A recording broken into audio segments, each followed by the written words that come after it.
Hello, everybody, and welcome to week 2 of our summer session together for juvenile offenders. I hope you all settled in nicely to our first week. I had seen a lot of discussions or comments on our discussion posts around getting to know you and the syllabus review, which has been really great about how you're reading through each other's comments and reflecting on them. We will continue that with this week and our other couple weeks. So this week's topics are going to be around the history of the juvenile justice system. Massachusetts has some roots in the juvenile justice system, the beginnings of it, as well as the theories of delinquency. So you are going to be looking at the slideshows as we have done, as we did last week, the different slideshows in this chapter.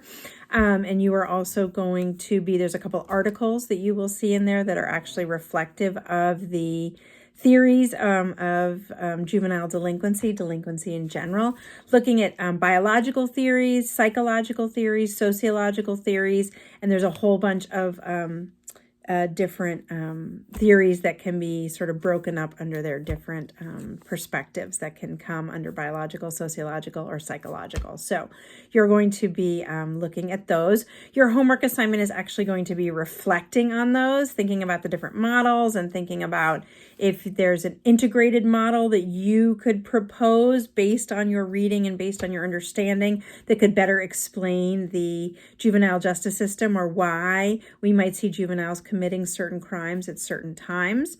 So there's a homework assignment associated with that. Your discussion board this week is actually going to be, the topic is, are you a criminal? And so I'm just going to leave it at that. So please be sure to have your first discussion post done by Wednesday, and then be sure to go back and look and reflect upon your classmates' discussion posts. When I say reflect upon your classmates' discussion post, I really want you to, it's nice when you're saying, oh, hi, how are you? I agree, great thoughts, super, me too.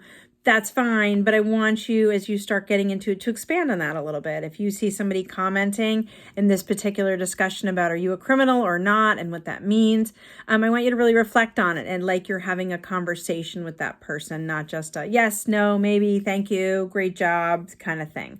So please put some thought into it like you're having a real online discussion, a classroom discussion, a discussion with a friend, over lunch kind of thing. So put some thought into it. You can respond to multiple classmates' discussions as well. The more, the better. We want this to really try to mimic if we were in a classroom together. So that's very helpful. So one discussion post, one homework assignment. This homework assignment will be due on Friday. There was some questions around this. I do have the homework set for 5 p.m., the due dates, which is usually a Friday.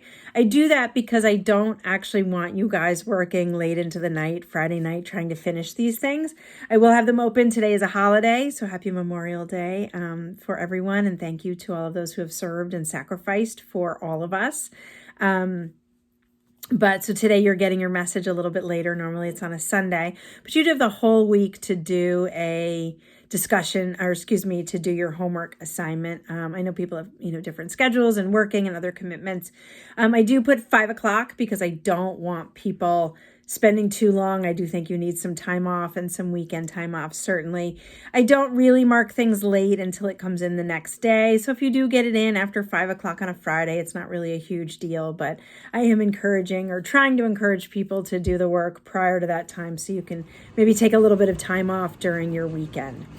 So one thing I did want to go through, and I can pull it up on my screen, and please bear with me because this is going to be sort of very basic learning for me as I flip my camera around, and I hope you'll be able to see it and show you how you are supposed to submit assignments. Most people submitted them and it appeared in the proper place, but some people submitted it and it appeared in the wrong place, and I think it's a Blackboard design flaw, but I am going to show you how we can do this.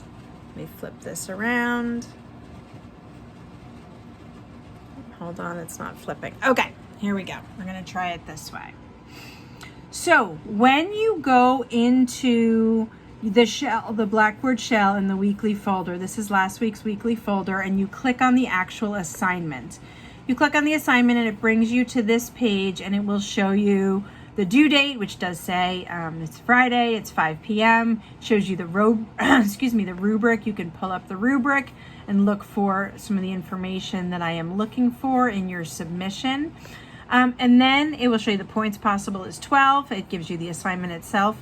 What I want you to pay attention to as you scroll down here is that this text box at the bottom of the page is the comment section, and it's sort of a natural inclination to go towards that.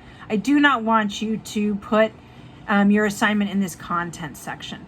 The assignment should go in this section up here where you click on Write Submission.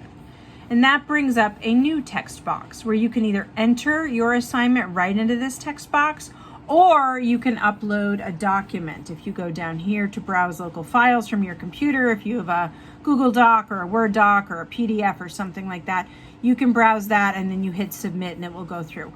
Or you can type it right into this text box. It does have different fonts, it has formatting, it has spell check, all of that stuff. This is when, and then once you're done putting everything in there, you hit submit and it comes to me and you receive an email notification. If you go and put something into this comment section, it shows up in a sidebar for me. It doesn't show up with any formatting.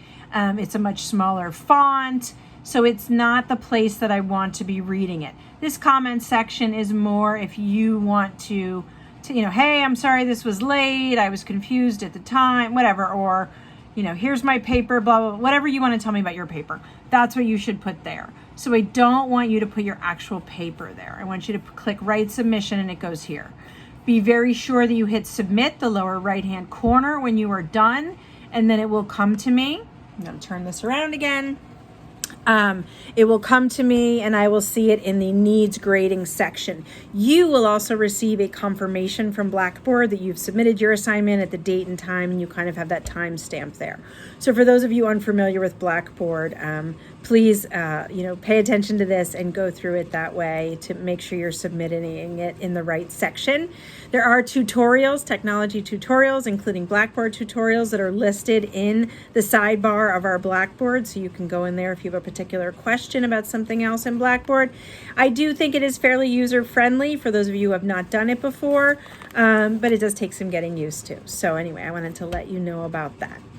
As always, if you have any questions for me, please feel free to send me an email. If not, then I will send you another message next Sunday. You will see it appear in the announcement section. So I hope everyone has a good week. Thank you.